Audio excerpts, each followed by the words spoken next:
Hello everyone, আজকে আলোচনা করব ভিটগেনস্টাইনের সেকেন্ড পার্ট নিয়ে। এর আগের ভিডিওতে আমি ভিটগেনস্টাইন ফার্স্ট পার্ট অলরেডি ডিসকাস করেছি। আজকে ডিসকাস করব সেকেন্ড পার্ট নিয়ে। তো সেকেন্ড পার্টে যে মূল টপিকগুলো রয়েছে, যেমন meaning and use, critique of private language, Wittgenstein fideism এবং ভিটগেনস্টাইনের অনসার্টিনিটি, তো এই সমস্ত টপিকগুলো নিয়ে আজকে ডিসকাস করব।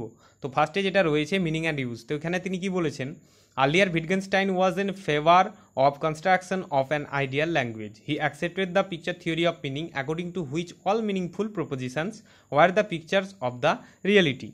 তো ভিটগেনস্টাইনের দুটো মত ছিল, একটা আর্লি মত, একটা পরবর্তী মত বা লেটার মত। তো আর্লি ভিটগেনস্টাইন কি বলছেন, যে আর্লি ভিটগেনস্টাইন মতে তিনি আইডিয়াল ল্যাঙ্গুয়েজ বা আদর্শ একটা ভাষা নির্মাণের পক্ষে ছিলেন, অর্থাৎ তিনি আইডিয়াল ল্যাঙ্গুয়েজের নির্মাণ করেছিলেন এবং তিনি তার সঙ্গে সঙ্গে পিকচার থিওরি অফ মিনিং যে তত্ত্বটা সেটা গ্রহণ করেছিলেন, এবং যার মতে ছিল যে সমস্ত প্রপোজিশন হচ্ছে একটা সমস্ত প্রপোজিশন বা প্রস্তাবনা যেটাকে বলছে সেটা একটা বাস্তবতার ছবি বা পিকচার অফ দ্য রিয়েলিটি বলেছিলেন। এবং তিনি আরও বলেছিলেন যে further early Wittgenstein said that world must have fixed or definite meaning, এবং তিনি আরও বলেছিলেন যে শব্দের বা ওয়ার্ডের একটি নির্দিষ্ট অর্থ থাকতে হবে বা ডেফিনেট মিনিং থাকতে হবে, যেটা আর্লি মত। লেটার মতে কি বলছেন, later Wittgenstein rejected all the views of earlier Wittgenstein, অর্থাৎ পূর্ববর্তী মতগুলোকে সমস্তই প্রত্যাখ্যান করেছে later Wittgenstein. Later he did not want to construct any ideal language, further he refuted the picture theory of meaning and said that the use of the words that is important. তো later Wittgenstein early ভিটগেনস্টাইনের সমস্ত মতগুলোকে প্রত্যাখ্যান করেছিলেন এবং তার পাশাপাশি কোনো আইডিয়াল ল্যাঙ্গুয়েজ নির্মাণ করতে চাননি, যেটা আর্লি ভিটগেনস্টাইন করতে চেয়েছিলেন, আইডিয়াল ল্যাঙ্গুয়েজের নির্মাণ করেছিলেন বা তার পক্ষে ছিলেন, কিন্তু লেটার ভিটগেনস্টাইন কোনো আইডিয়াল ল্যাঙ্গুয়েজ নির্মাণ করতে চাননি এবং তিনি পিকচার থিওরি অফ মিনিং তত্ত্বকে সরাসরি খণ্ডন করেছেন এবং বলেছেন যে শব্দগুলির ব্যবহারই খুবই গুরুত্বপূর্ণ। অর্থাৎ এখানে লেটার ভিটগেনস্টাইন বলছে ওয়ার্ডের ব্যবহার সবচেয়ে বেশি গুরুত্বপূর্ণ, যেখানে আর্লি ভিটগেনস্টাইনের মত ছিল পিকচার থিওরি অফ মিনিং, অর্থাৎ সেটাই বেশি গুরুত্বপূর্ণ ছিল। ওকে, Later Wittgenstein said that words do not have any fixed or definite meaning, অর্থাৎ পরবর্তী ভিটগেনস্টাইন মতে তিনি বলেছিলেন যে শব্দের কোনো নির্দিষ্ট বা নির্দিষ্ট অর্থ নেই, যেটা আর্লি ভিটগেনস্টাইন বলেছিলেন যে শব্দের একটা বা ওয়ার্ডের একটা ডেফিনেট মিনিং থাকবে, কিন্তু পরবর্তী ভিটগেনস্টাইন মতে বলা হয়েছে যে শব্দের কোনো নির্দিষ্ট অর্থ নেই। Words themselves have no intrinsic meaning, their meaning depends on how they are used, অর্থাৎ শব্দের নিজের কোনো অন্তর্নিহিত অর্থ নেই, অর্থাৎ নিজের মধ্যে যে একটা মূল বিষয়বস্তু থাকবে বা মূল যে অর্থটা থাকবে সেটা নেই। কিভাবে আমরা সেই ওয়ার্ডকে বা শব্দকে ব্যবহার করি তার উপরই নির্ভর করে, অর্থাৎ আমরা যেভাবে ব্যবহার করছি সেই হিসাবে তার অর্থটা বা সেই শব্দের অর্থটা নির্ভর করে, নির্দিষ্ট কোনো অন্তর্নিহিত অর্থ নেই একটা শব্দের। Here a question may arise, is word, sign of symbol arbitrary because words meaning lies in the use? তো এখানে একটা প্রশ্ন উত্থাপিত হতে পারে যে শব্দ কি ইচ্ছাকৃত প্রতীক চিহ্ন? তাহলে একটা প্রশ্ন, যার যদি শব্দের কোনো অন্তর্নিহিত অর্থই না থাকে তাহলে শব্দ কি একটা সিম্বলের ন্যায় বা সিম্বলের চিহ্ন? সেটাই বলছে, এখানে প্রশ্ন উত্থাপিত হতে পারে। তো Wittgenstein states that meaning of word is not arbitrary because language is rule governed and rules are given to us conventionally. তো কারণ ভিটগেনস্টাইন এখানে বলেছেন যে একটি শব্দের অর্থ স্বেচ্ছাচারী নয়, কারণ ভাষা শাসিত হয় এবং নিয়ম আমাদের প্রচলিতভাবে দেওয়া হয়, অর্থাৎ যে শব্দকে সিম্বলের ন্যায় বলা হয়েছে, অর্থাৎ প্রতীক চিহ্ন বলা হয়েছে, ইচ্ছাকৃত প্রতীক চিহ্ন বলা হয়েছে, সেখানে ভিটগেনস্টাইন বলছেন যে একটি শব্দের অর্থ স্বেচ্ছাচারী নয়, অর্থাৎ আমরা একটা মানুষ যেমন স্বেচ্ছাচারী নিজের মতে সব কিছু করতে পারে, সেই হিসাব করলে যে একটা শব্দ কিন্তু সেই হিসাবে সেই রকম কোনো স্বেচ্ছাচারিতা নেই তার মধ্যে, সেটাই বলছেন। কারণ ভাষা শাসিত হয়, অর্থাৎ ভাষার দ্বারা সেটা শাসিত হয় এবং নিয়ম আমাদের প্রচলিতভাবে দেওয়া হয়, অর্থাৎ আমরা যেভাবে ব্যবহার করছি সেই হিসাবেই শব্দ ব্যবহার হচ্ছে বা তার অর্থটা বুঝতে পারছি বা একে অপরে বোঝাতে পারছি, সেটাই বলছে। তারপর বলছেন, we know them because of the participation in the form of life, so the meaning of a word life in it use and use in determined by context. তো জীবনের রূপে অংশগ্রহণের কারণে আমরা মানুষকে চিনতে পারি, অর্থাৎ একটা এখানে বলতে চেয়েছেন যে আমরা যেমন একটা মানুষ অপর মানুষকে কিভাবে চিনতে পারে, তার মুখমণ্ডলের আকার নিয়েই চিনতে পারে, সে দেখে দেখে সেটাকে সেই হিসাবেই তাকে চিনতে পারা যায়, সেই রকম ওয়ার্ডকেও সেই হিসাবে চিনতে পারা যায়। সেটা বলছে যে সুতরাং একটি শব্দের অর্থ তার ব্যবহারের মধ্যে নিহিত এবং ব্যবহারের প্রসঙ্গ দ্বারা নির্ধারিত হয়, অর্থাৎ পুরো ব্যবহারের মাধ্যমেই সেটা শব্দের অর্থটাকে প্রকাশ পাচ্ছে বা প্রকাশ পায়। ওকে, সেটাই বলছেন। Later, Wittgenstein says that language performs many functions, thinking, commanding, praying, etc. But earlier Wittgenstein saw language to be only informative in nature. তো লেটার উইটগেনস্টাইন বলেছেন যে ভাষা আদেশমূলক প্রার্থনা, অর্থাৎ ভাষাকে তিনি আদেশসূচক প্রার্থনা বলেছেন এবং চিন্তা করা ইত্যাদি ভাবে কাজ করে এবং অর্থাৎ থিঙ্কিংয়ের উপর কাজ করে। কিন্তু আর্লি উইটগেনস্টাইন ভাষাটিকে শুধুমাত্র তথ্যপূর্ণ বা ইনফরমেটিভ মনে করতেন। যেখানে লেটার উইটগেনস্টাইন বলছে যে আদেশসূচক একটা প্রার্থনা ভাষাকে বলছেন, কিন্তু আর্লি উইটগেনস্টাইন ভাষাকে শুধুমাত্র তথ্যপূর্ণ বা ইনফরমেটিভ মনে করতেন।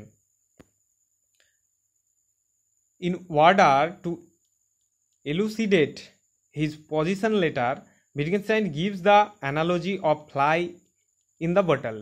অর্থাৎ লেটার উইটগেনস্টাইন তার অবস্থান ব্যাখ্যা করার জন্য বোতল ও মাছির উপমা দিয়েছেন। তো এখানে তিনি কি বলেছেন, when we ascribe definite meaning to words is like putting a fly in the bottle, it creates philosophical problems that fly is but it is only when we play what he calls language game and realize that the meaning of words is used specific. তো later উইটগেনস্টাইন তার অবস্থান ব্যাখ্যা করার জন্য, অর্থাৎ অর্থের একটা শব্দের একটা নির্দিষ্ট কোনো অর্থ নেই, সেটা ব্যবহারের উপর ডিপেন্ড করে, সেই হিসাবে তিনি যে উপমাটা দিয়েছেন যেখানে একটা বোতলের মধ্যে একটা মাছিকে প্রেরণ করার মতো একটা উপমা দিয়েছেন এবং তিনি বলেছেন যে শব্দের সুনির্দিষ্ট অর্থ নির্ধারণ করা মানে একটি বটলে মাছি রাখার মতো ব্যাপার, যা দার্শনিক সমস্যার তৈরি করে। অর্থাৎ তিনি বলতে চেয়েছেন যে ভাষার যে ব্যাখ্যা সুনির্দিষ্ট অর্থ নির্ধারণ করা, অর্থাৎ একটা শব্দের ভাষার না, একটা শব্দের ওয়ার্ডের সুনির্দিষ্ট অর্থ নির্ধারণ করা মানে একটি বোতলে একটা মাছি রাখার মতো ব্যাপার। তো ভাষা যেমন একটা বোতলে মাছি রাখা যায় না, সেরকম ভাষার একটা সুনির্দিষ্ট অর্থও তৈরি করা যায় না, সেটাই বলছেন, যেটা একটা দার্শনিক সমস্যা তৈরি করে। অর্থাৎ এই ব্যাপারে যে সমস্যাটা তৈরি হয় সেটাকেই দার্শনিক সমস্যা বলেছেন। That's fly but it is only when we play what he calls language game and realize that the meaning of words and is used specific. তো এখানে বলছে যে একেই তিনি ল্যাঙ্গুয়েজ গেম বলেছেন এবং শব্দের অর্থ ব্যবহার নির্দিষ্ট বলেছেন। অর্থাৎ এই পুরো দার্শনিক যে সমস্যাটা তৈরি হচ্ছে, অর্থাৎ ভাষার খেলার যে ব্যাপারটা, সেটাকে তিনি উদ্ভাবক বা সেটাকে প্রেরণ করেছেন এবং সেই হিসাবে তার অর্থকে বুঝিয়েছেন। অর্থাৎ ল্যাঙ্গুয়েজ গেমের ব্যাপারটা সেই হিসাবে এসেছে, ভাষার একটা সুনির্দিষ্ট অর্থ দেওয়া একটা খুব দুরূহ ব্যাপার, তো সেই হিসাবে একটা ল্যাঙ্গুয়েজ গেমের ওয়ার্ড তিনি ব্যবহার করেছেন বা সেই বাক্যটা তিনি ব্যবহার করেছিলেন এবং সেই হিসাবে তার মতামতটাকে তিনি প্রমাণ করার চেষ্টা করেছিলেন আর কি। তারপর যে ক্রিটিক অফ প্রাইভেট ল্যাঙ্গুয়েজ, তো এখানে প্রাইভেট ল্যাঙ্গুয়েজের তিনি সমালোচনা করেছেন যে later Wittgenstein has explained his language game by giving the example of private language. তো লেটার উইটগেনস্টাইন ব্যক্তিগত ভাষার বা প্রাইভেট ল্যাঙ্গুয়েজের উদাহরণ দিয়ে তার ল্যাঙ্গুয়েজ গেমের ব্যাখ্যা করেছেন। অর্থাৎ তিনি যে ভাষার সুনির্দিষ্ট তত্ত্ব ব্যাখ্যা করা আর জন্য ল্যাঙ্গুয়েজ গেমের ব্যবহার করলেন, সেখানে তিনি ল্যাঙ্গুয়েজ গেমের আবার কি করছেন, ব্যাখ্যা করেছেন। এখানে প্রাইভেট ল্যাঙ্গুয়েজকে বা একটা ব্যক্তিগত ভাষাকে ক্রিটিসাইজ করার মাধ্যমে তিনি ল্যাঙ্গুয়েজ গেমটাকে ভালোভাবে ব্যাখ্যা করেছেন। তো private language is a language that presumably only one person could understand, that person would use word as singular way. তো ব্যক্তিগত ভাষা এমন একটি ভাষা যা সম্ভবত একজন ব্যক্তি বুঝতে পারে এবং সেই ব্যক্তি এককভাবে শব্দ ব্যবহার করে। অর্থাৎ ব্যক্তিগত বা প্রাইভেট ল্যাঙ্গুয়েজ হচ্ছে সেটাই ল্যাঙ্গুয়েজ যেটা একটা ব্যক্তি শুধুমাত্র সেই বুঝতে পারে এবং সেই ব্যক্তি সে তার ভাষাটাকে কিভাবে ব্যবহার করবে সেটা তার এককভাবে সে প্রেরণ করে বা সেটাকে ব্যবহার করে, সেটাই বলছেন। Actually, it is on the basis of private language that we commonly express our views. We say that I have this sensation. তো প্রকৃতপক্ষের প্রাইভেট ল্যাঙ্গুয়েজ এর ভিত্তিতে আমরা সাধারণত আমাদের মতামত প্রকাশ করি, আমরা বলি যে আমার এই অনুভূতি রয়েছে। অর্থাৎ প্রাইভেট ল্যাঙ্গুয়েজ বলতে এখানে কোন ল্যাঙ্গুয়েজটাকে বলেছেন, প্রাইভেট ল্যাঙ্গুয়েজ বলতে এমন একটা ভাষাকে বলেছেন যেটা শুধুমাত্র আমি বুঝতে পারবো বা অনুভব করতে পারবো, বাদবাকি আমি ব্যতীত কেউ করতে পারবে না, সেটাকে প্রাইভেট ল্যাঙ্গুয়েজ বলেছেন। ওকে, তো এখানে তিনি এটাই বলেছেন যে when we speak so we are sure that is only I who is having this sensation and so it is only I who no this sensation. যখন আমরা এমন কথা বলি তখন আমরা নিশ্চিত থাকি যে আমি এই সেন্সেশনটি অনুভব করছি এবং তা আমি এর সংবোধনটা জানি। অর্থাৎ ওই যে যেটা বললো যে একটা প্রাইভেট ল্যাঙ্গুয়েজ হচ্ছে সেটাই যেটা অনুভূতি থাকবে, একটা ওই ভাষার মধ্যে অনুভূতি থাকবে, যেটা যে বলবে একমাত্র তারই সেই অনুভূতিটা হবে, বাদবাকি কারো হবে না। আর যখন আমরা সেই অনুভূতিটা বুঝতে পারবো বা নিশ্চিত থাকবো সেই ব্যাপারে, তখন আমরা সেন্সেশনটিকে আরও ভালোভাবে অনুভব করতে পারবো এবং তাই আমি এই সংবেদনটাকেও বুঝতে পারবো বা জানি, সেই কথাটাই বলেছেন যে প্রাইভেট ল্যাঙ্গুয়েজ সম্পর্কে। তার বলছে all the traditional philosopher have accepted private language because when we accepted private language then the explanation of the concept like external world other etc becomes এসে।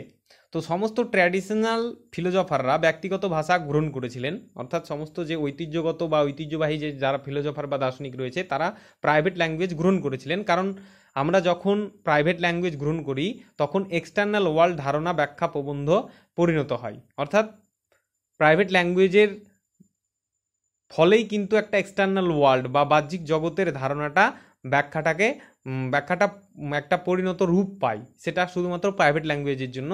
তার জন্য সমস্ত ঐতিহ্যবাহী যে সমস্ত দার্শনিকগণ রয়েছেন তারা প্রাইভেট ল্যাঙ্গুয়েজ গ্রহণ করেছেন।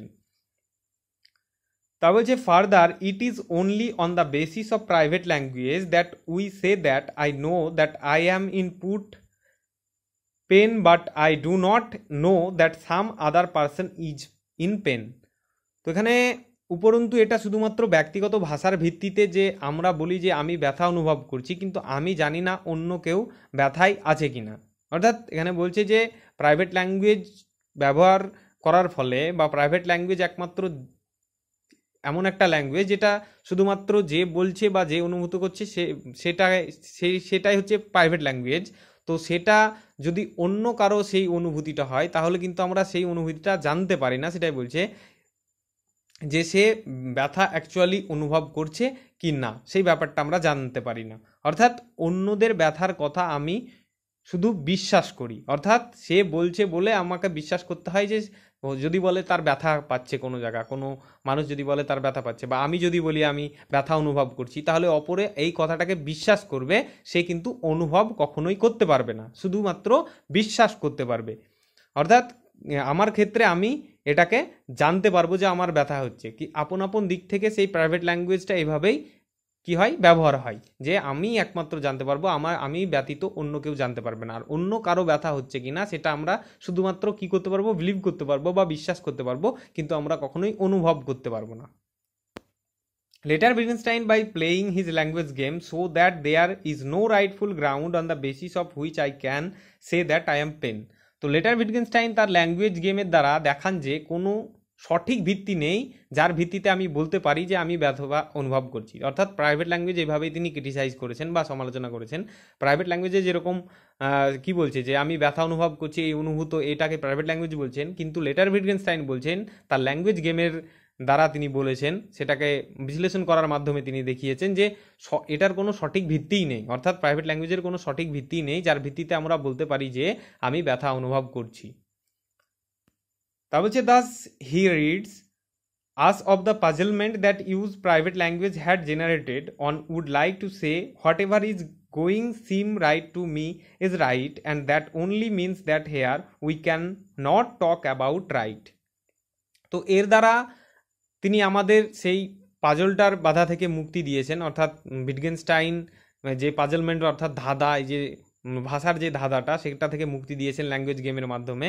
তো তিনি একটা যুক্তি দিয়েছিলেন যে একজন মানুষের কাছে যদি সঠিক মনে হয় তাতেই সে সব কিছু ঠিক মনে করে, কিন্তু আমরা কখনো সঠিক যেটা সেটা সম্পর্কে কথা বলতে পারি না। অর্থাৎ এই যে বিশ্বাসের ব্যাপারটা, পরে যে ব্যথা অনুভব করছে সেটা আমরা অ্যাকচুয়ালি বিশ্বাস করে নিই, কিন্তু আমরা কি সেটা অনুভব করতে পারি? কখনোই পারি না। সেরকম বলছে যে সঠিক যেটা মনে হবে সেটাকেই সঠিক বলে ধরে নেয়, কিন্তু কোনটা সঠিক বা সেটার অ্যাকচুয়াল যে সঠিক সম্পর্ক আছে কি না সেটার মধ্যে, সেই সম্পর্কটা আমরা বলতে পারি না।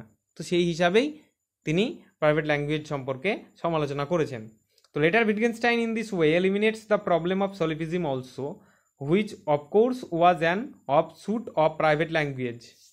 তো লেটার উইটগেনস্টাইনের সাথে সলিভিজমের সমস্যাও দূর করেছেন, অর্থাৎ সলিভিজমের যে সমস্যা ভ্যাসাস ল্যাঙ্গুয়েজ গেমের মাধ্যমে সলিভিজমের সমস্যাকে তিনি দূর করেছিলেন, এবং যা অবশ্যই ব্যক্তিগত ভাষার বন্ধরই কাজ ছিল। অর্থাৎ সলিভিজমের যে সমস্যাটা অ্যাকচুয়ালি ছিল সেটাও অ্যাকচুয়ালি ভাষার ব্যাপারেই ছিল, বা ল্যাঙ্গুয়েজ গেমের মাধ্যমে সেটাকে তিনি দূর করেছিলেন। এবং তিনি বলেছেন finally he shows that actually was no real problem of private language. তো এবং অবশেষে তিনি বলেছেন যে প্রাইভেট ল্যাঙ্গুয়েজের কোনো বাস্তব সমস্যাই ছিল না। অর্থাৎ তিনি পরবর্তীতে আবার বলছেন যে প্রাইভেট ল্যাঙ্গুয়েজের কোনো বাস্তব সমস্যা ছিল না, কারণ আমরা ভাষায় কিছু ভুল ব্যবহার করে থাকি, যেটা বা তার মধ্যে আমরা আটকে পড়ি বা বন্দি হয়ে যাই। যখন শব্দগুলিকে আমরা তাদের সাধারণ ব্যবহার দেখাতে শুরু করি, তাহলে তখন আমাদের ভাষার সমস্যা থাকবে না, আমরা যেভাবে ব্যবহার করব। অর্থাৎ ব্যবহারের মাধ্যমেই কিন্তু ভাষার পুরোটাই পরিচালিত হচ্ছে। যেমন আমাদের মানুষ কথা বলতে পারে বলে মানুষের ভাষা রয়েছে, একটা যারা প্রাণী তাদেরও নির্দিষ্ট ভাষা থাকতে পারে, সেটা তাদের মধ্যে তারা ভাব বিনিময় করতেই পারে, যেটা আমরা কখনোই বুঝতে পারি না, বা আমাদের ব্যাপারটা ওরা বুঝতে পারে না, আমাদেরকে ভালোভাবে অবজার্ভ করে। তার জন্য কোনো প্রাণীরা যাদেরকে ট্রেন করা হয়, কোনো পোষ্য, তারা আমাদের কথা বুঝতে পারে, কারণ আমরা অনেক দিন ধরে আমাদেরকে অবজার্ভ করছে। তার জন্য আমরা সেইভাবে কোনো প্রাণীকে অবজার্ভ করি না, তাহলে তাদের ভাষা হয়তো আমরাও বুঝতাম। বা সেই ব্যাপারে তো রিসার্চ অনেক হচ্ছে, সবাই জানো যে অনেকেই ভাষা রয়েছে বলে, অনেক বিজ্ঞানী বলেছেন, অনেক পশু বিজ্ঞানী যারা রয়েছে তারা বলেছেন। তো সেরকম একটা ব্যাপার বলছে, ভাষার ব্যবহারটাকে বেশি গুরুত্ব দিয়েছে অর্থাৎ। ওকে, তারপর বলছে ভিটগেনস্টাইন ফিডেইজম। তো এখানে তিনি কি বলছেন, তো ফিডেজিম মানে হচ্ছে যে সমস্ত কামনা বাসনা বলা যায় আর কি ফিডেজিমকে। তো এখানে কি বলা হয়েছে, Wittgenstein fideism Kai Nielsen argues that certain aspect of Wittgenstein's thought have been interpreted by Wittgensteinians in a fideistic manner. তো ভিটগেনস্টাইন ফিডিজম যেটা শিরোনামে, এটা অ্যাকচুয়ালি 1961-এর একটা আর্টিকেল। তো এখানে কাই নিলেলসন, যেটাকে বলছে নিলসন যার নাম, তো তিনি যুক্তি দেখিয়েছিলেন যে ভিটগেনস্টাইনের চিন্তার কিছু, ভিটগেনস্টাইন যারা রয়েছেন তারা ফিডিস্টিকের যে পদ্ধতি ব্যাখ্যা করেছিলেন। তো কাইল নিয়েলসন অ্যাকচুয়ালি ভিটগেনস্টাইনের ফিডিজম সম্পর্কে আলোচনা করেছেন। According to this position, religion is a self content and primarily expressive enterprise governed by its own internal logic or grammar. This view commonly called Wittgenstein fideism. তো এই মত অনুসারে, অর্থাৎ ফিডিজিম মত অনুসারে, ধর্ম একটি স্বয়ংপূর্ণ এবং প্রাথমিকভাবে ভাবপ্রবণ উদ্যোগ, যার তার নিজস্ব অভ্যন্তরীণ যুক্তি বা ব্যাকরণ দ্বারা পরিচালিত। এই দৃষ্টিভঙ্গিকে সাধারণত বলা হয় ভিটগেনস্টাইন ফিডিজম। তো যে ফিডেজাইম বলতে সেটাই বলছি যে ধর্ম একটি স্বয়ংপূর্ণ একটা প্রাথমিক ভাবপ্রবণ উদ্যোগ, যা নিজস্ব অভ্যন্তরীণ যুক্তি বা ব্যাকরণ দ্বারা বা গ্রামার দ্বারা পরিচালিত হয়। এটাকেই ভিটগেনস্টাইন ফিডিজম বলা হয় কাই নিয়েলসনের মতে। তো ভিটগেনস্টাইন ফিডিজম অ্যাকচুয়ালি যে কি উপায়ে হতে পারে বা এর মধ্যে অ্যাকচুয়ালি কি রয়েছে, that religion is logically cut off from other aspects of life. তো এখানে বলছি যে ধর্ম যৌক্তিকভাবে জীবনের অনন্য দিক থেকে বিচ্ছিন্ন। তো ফিডিজমের যে মূল তত্ত্বগুলো রয়েছে বা যেগুলো নিয়ে অ্যাকচুয়ালি আলোচনা করা হয়েছে, বা যেগুলো যে সমস্যাগুলো রয়েছে, সেগুলোর মধ্যে ফার্স্ট যেটা রয়েছে যে ধর্ম যৌক্তিকভাবে জীবনের অনন্য দিক থেকে বিচ্ছিন্ন। অর্থাৎ এখানে বলছে যে ধর্ম যৌক্তিকভাবে লজিক্যালি দিক থেকে জীবনের অনন্য যে দিকগুলো রয়েছে সেখান থেকে বিচ্ছিন্ন। সেকেন্ডে বলছে যে that religious concept and discourse are essentially self referential. অর্থাৎ যে ধর্মীয় ধারণা এবং বক্তৃতা মূলত সেলফ রেফারেন্সিয়াল, অর্থাৎ ধর্মীয় যে ধারণা বা বক্তৃতাগুলো রয়েছে সেগুলোকে সেলফ রেফারেন্সিয়াল বলা হয়েছে। That religion can not be criticise from an external point of view. তো যে ধর্মকে বাহ্যিক দৃষ্টিকোণ থেকে সমালোচনা করা যাবে না, অর্থাৎ ধর্মকে বাহ্যিক দিক থেকে বা বাহ্যিক দৃষ্টিকোণ থেকে কখনোই সমালোচনা করা যাবে না। এই সমস্ত ব্যাপারগুলো নিয়েই ফিডিজমে আলোচনা করা হয়েছে। In their book Wittgenstein Fideism, D.Z. Phillips and Kai Nielsen debate the status of Wittgenstein Fideism. তো Wittgenstein Fideism actually D.Z. Phillips এবং কাই নিয়েলসনের একটা গ্রন্থ ছিল, বা তারা লিখেছিলেন একটা গ্রন্থ অ্যাকচুয়ালি। তো এখানে বলছে যে ভিটগেনস্টাইন ফিডিজিম গ্রন্থে তারা বলছে যে বিতর্কের একটা অবস্থান নিয়ে বিতর্ক করেছেন, অর্থাৎ এটা নিয়ে একটা বিতর্ক চলেছিল, সেই বিতর্ক নিয়েই সেই ব্যাপারটাকে বা এটাকে আলোচনা করেছেন যে both agree that position collapse though they think it falls for different reasons. তো উভয়েই একমত যে ছিলেন যে অবস্থান এবং পতন নিয়ে যদিও তারা মনে করে যে এটি বিভিন্ন কারণে ব্যর্থ হয়েছে। তো অ্যাকচুয়ালি যে রিলিজানের যে উত্থান পতন বা অ্যাকচুয়ালি ফিডিজিমে যে বিতর্কটা সৃষ্টি হয়েছিল ওটা নিয়ে রিলিজিয়াস যে ব্যাপারগুলো নিয়ে, সেখানে তার উত্থান পতন নিয়ে যে তারা মনে করেছিলেন যে এটা একটা বিচ্ছিন্ন কারণ হতে ব্যর্থ হয়েছে, সেটাই বলেছেন। For Nielsen, the position of socially in politically inseparable things is ignore prudential, practical and pragmatic consideration as a basis for criticizing different language games. তো নিয়েলসনের মতে অবস্থানটি সামাজিক এবং রাজনৈতিকভাবে দায়িত্ব জ্ঞানহীন, কারণ এটি বিভিন্ন ল্যাঙ্গুয়েজ গেমের সমালোচনার ভিত্তি হিসাবে বিচক্ষণ ব্যবহারিক বিবেচনাকে উপেক্ষা করে। অর্থাৎ যে ফিডিজিমের ব্যাপারটা, ফিডিজিমে অ্যাকচুয়ালি যে ধর্মীয় যুক্তিকভাবে অনন্য দিকে থেকে বিচ্ছিন্ন বলেছে, ধর্মীয় ধারণার যে বক্তৃত্ব মূলত সেলফ রিফারেন্সিয়াল বলেছে, বা ধর্মীয় বাহ্যিক যে দৃষ্টিকোণ থেকে সেটাকে সমালোচনা করা যাবে, এই যে বিতর্কটা এই ফিডিজিমের মধ্যে রয়েছে, অ্যাকচুয়ালি ফিডিজিমে যে বিতর্কটা আলোচনা করেছেন ল্যাঙ্গুয়েজ গেম সম্পর্কে, তো সেখানে নিয়েলসন বলছেন যে এটাই যে সামাজিক, রাজনৈতিক এবং দায়িত্ব জ্ঞানহীন এই ব্যাপারগুলোকে বলেছেন তিনি ফিডিজিমের ব্যাপারটাকে, কারণ এটি বিভিন্ন ল্যাঙ্গুয়েজ গেমের সমালোচনার ভিত্তি হিসাবে কখনোই বিচক্ষণ বা ব্যবহারিকভাবে বিবেচনা করা বা বিবেচনাটাকে উপেক্ষা করে, সেটাই বলছেন। ওকে, তারপর হচ্ছে ভিটগেনস্টাইন ওয়ার্ক অন সার্টেনটি। তো এখানে অন সার্টেনটি অ্যাকচুয়ালি তার গ্রন্থ বা একটা বুক ছিল, তো সেখানে তিনি কি বলেছেন, on certainty is a series of notes that Wittgenstein took towards the end of his life on matters related to knowledge, doubt, scepticism and certainty. তো অনসার্টেনিটি হলো একটি ধারাবাহিক বুক যা ভিটগেনস্টাইন তার জীবনের শেষের দিকে জ্ঞান, সন্দেহ, সংশয় এই সমস্ত নিশ্চয়তা সম্পর্কে বিষয়ে আলোচনা করেছিলেন। অর্থাৎ এখানে তিনি তার লাস্ট বয়সে তিনি এটাকে পাবলিশ করেছিলেন বা এটা লিখেছিলেন, সেখানে তিনি জ্ঞান, সন্দেহ, সংশয় এই সমস্ত ব্যাপারগুলো নিয়ে আলোচনা করেছেন।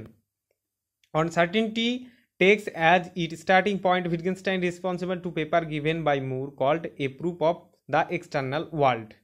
তো অ্যাকচুয়ালি ভিটগেনস্টাইন তার সার্টেনিটিতে মুরের যে তত্ত্ব প্রুফ অফ এক্সটার্নাল ওয়ার্ল্ড এর প্রতিক্রিয়া দিয়ে তার মতামত শুরু করেছিলেন। অর্থাৎ মুর যেটা তার এক্সটার্নাল বা বাহ্যিক জগতের যে প্রুফের নিয়ে আলোচনা করেছিলেন, সেটা অ্যাকচুয়ালি তার প্রতিক্রিয়া হিসাবে বা তিনি তার অ্যাকচুয়ালি সেই প্রুফ অফ এক্সটার্নাল ওয়ার্ল্ডের যে তত্ত্বটা মুর দিয়েছিলেন তার প্রতিক্রিয়া দিয়েই কিন্তু তার ওয়ার্ড সার্টেনিটি গ্রন্থটাকে শুরু করেছিলেন ভিটগেনস্টাইন। ওকে, যেখানে তিনি মুরের যে বাহ্যিক জগতের অস্তিত্ব প্রমাণ করেছেন, যেমন হাত, এই ব্যাপারগুলো যেমন রয়েছে যে এটা অ্যাকচুয়ালি করেছিলেন যে external world sensor holding up this hand saying here is hand, যেটা মুরের যে টপিকটা আমি ডিসকাস করেছি দেখবে রয়েছে, সেখানে মুর যে external proof of external world সম্পর্কে যে তত্ত্বটা অ্যাকচুয়ালি আলোচনা করেছেন সেটারই প্রতিক্রিয়া কিন্তু ভিটগেনস্টাইন সেই হিসাবে দিয়েছিলেন।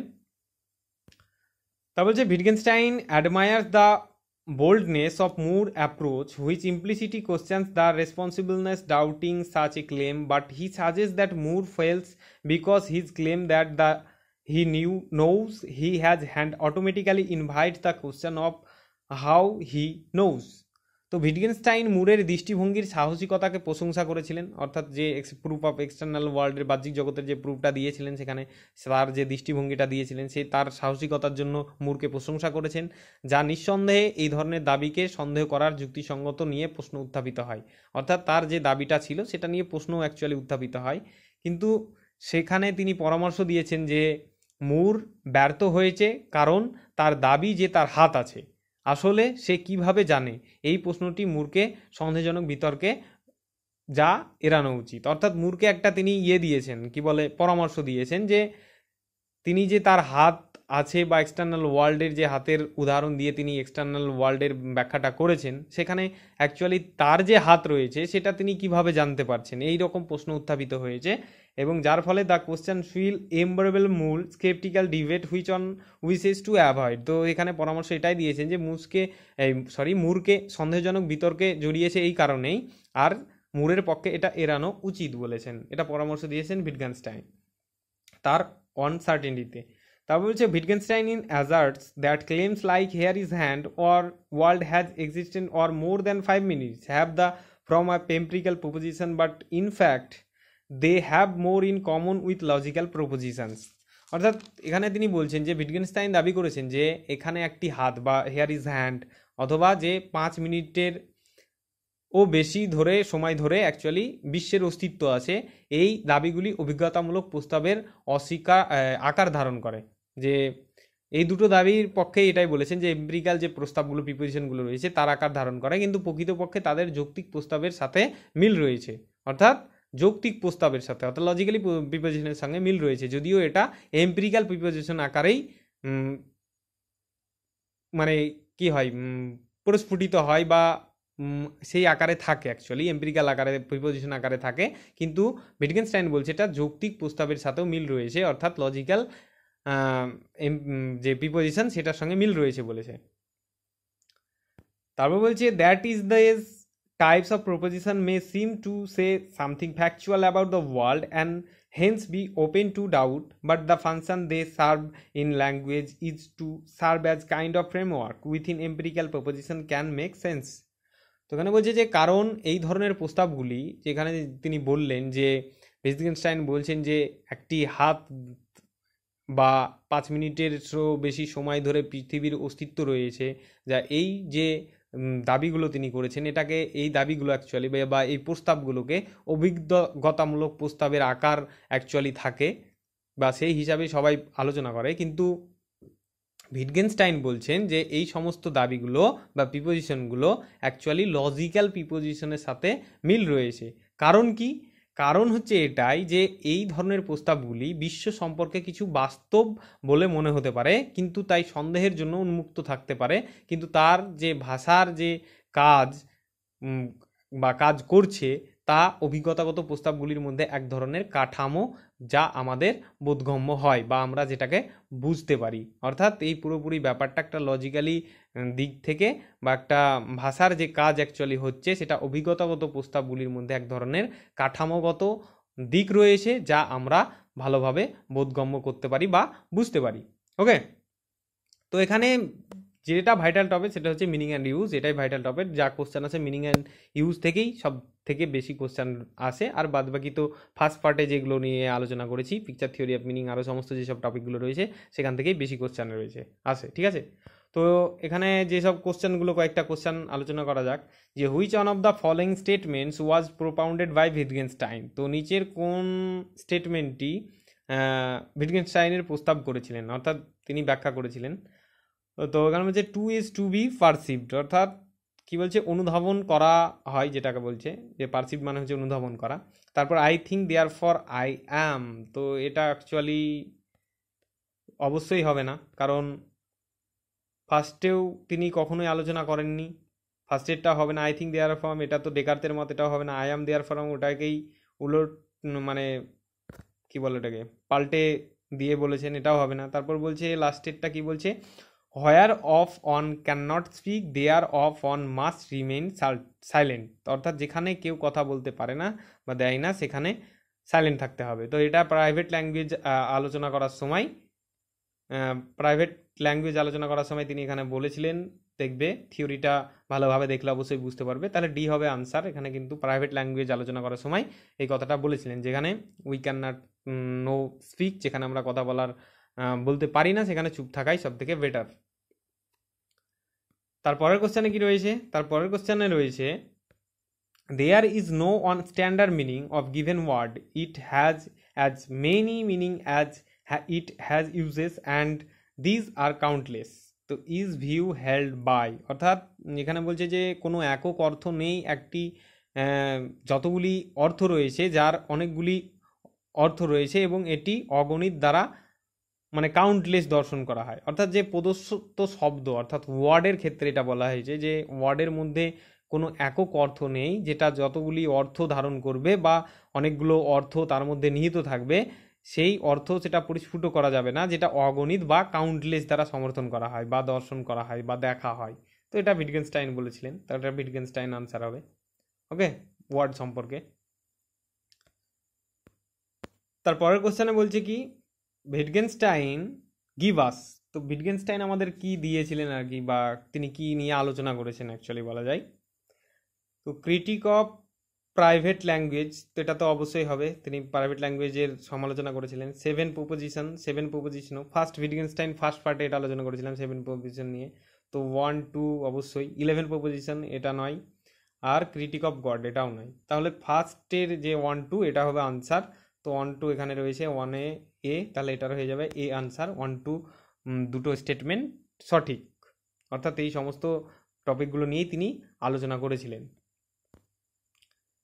তারপর তার পরের কোশ্চেনে কি রয়েছে যে according to উইটগেনস্টাইন philosophical problem arise because, তো উইটগেনস্টাইনের মতে যে দার্শনিক সমস্যা দেখা যায় কারণ, তো দার্শনিক সমস্যার কারণগুলো অ্যাকচুয়ালি কি উইটগেনস্টাইনের মতে অ্যাকচুয়ালি বলছে ক্র্যাভিং ফর জেনারেলিটি, অর্থাৎ যে সাধারণতার তৃষ্ণা, যেটাকে বলছে যে সাধারণতা বা জেনারেলিটির যে ক্র্যাভিং রয়েছে সেটা বলছে। তারপর বলছে কি যে এসেনশিয়ালিজম, অর্থাৎ অপরিহার্যতা, সাধারণতার তৃষ্ণা, এটা কিন্তু স্টেটমেন্টটা ঠিক।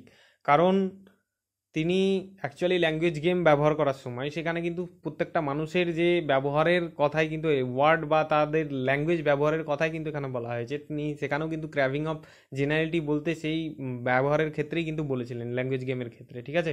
তো এটা ফার্স্ট স্টেটমেন্টটা সঠিক হবে। সেকেন্ডে বলছে এসেনশিয়ালিজম, এসেনশিয়ালিজম মানে হচ্ছে কি অপরিহার্যতা, তো তার আলোচনার মধ্যে অপরিহার্যতা অবশ্যই রয়েছে। তারপর pictures embedded in the language, তো এটা মানে হচ্ছে যে ভাষার সম্বন্ধে অ্যাকচুয়ালি আলোচনা করা, যে এমবেড করা যেটাকে বলছে, তো এটা অবশ্যই পিকচার নিয়ে তো অবশ্যই আলোচনা করেছেন। তারপর সারফেস গামার, তো এখানে তো বলে সারফেস গামার নিয়েও আলোচনা করেছেন কিন্তু কার সার্টেনিটিস আলোচনা করার সময়, ঠিক আছে। তাহলে এগুলো all of the above answer সঠিক হবে, সবগুলোই ঠিক, সবগুলো স্টেটমেন্ট ওকে।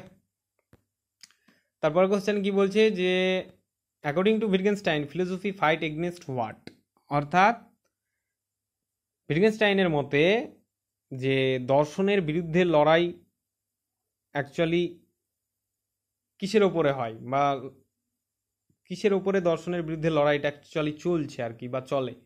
ফার্স্ট বলছে বিউইচমেন্ট অফ আওয়ার ইন্টেলিজেন্স, তো এখানে কি বলছে, এটার মানে হচ্ছে যে আমাদের বুদ্ধিমত্তার চালাকির বিরুদ্ধে। অবশ্যই দর্শন যে বিরুদ্ধে যে এটা আলোচনা করছে বা যার বিরুদ্ধে লড়াই করছে অ্যাকচুয়ালি সেটা চালাকি, মানুষের চালাকির বিরুদ্ধেই। কারণ দর্শন হচ্ছে এমন একটা সাবজেক্ট যেখানে একজন এক মত দিচ্ছে, সে তার মতকে খণ্ডন করছে, সে তার মতকে এরকমভাবে চলতেই থাকছে, মানুষের চালাকির উপর ভিত্তি করেই হচ্ছে। তাহলে দার্শনিক সমস্যাটা অ্যাকচুয়ালি বা তার ফাইট অ্যাকচুয়ালি এটা বিওয়াইচ অফ আওয়ার ইন্টেলিজেন্স, অর্থাৎ এটার বিরুদ্ধেই হচ্ছে। তাহলে এটা হবে অবশ্যই আনসার, যেহেতু একটাই রয়েছে তাহলে এটা আনসার হয়ে যাবে। বাদবাকি যেমন নাথিংনেস রয়েছে, শূন্যতা, এটা তো হবে না। অ্যাকচুয়ালিটি, বাস্তবতা, এটাও হবে না। রেলেভেন্সি, প্রাসঙ্গিকতা, এটা অবশ্যই হবে না। তো এগুলোর বিরুদ্ধে তো কথা বলেননি, তো ফার্স্টের অংশটাই হবে, অর্থাৎ এই ফার্স্টের স্টেটমেন্টটাই হবে, অর্থাৎ আমাদের বুদ্ধিমত্তার চালাকির বিরুদ্ধে অ্যাকচুয়ালি ফিলোসফি বা দর্শনের ফাইট বা যুদ্ধ যেটাকে বলছে ওকে। তাহলে এটার আনসার এ হবে। তো এই কটা কোশ্চেনই আজকে আলোচনা করলাম।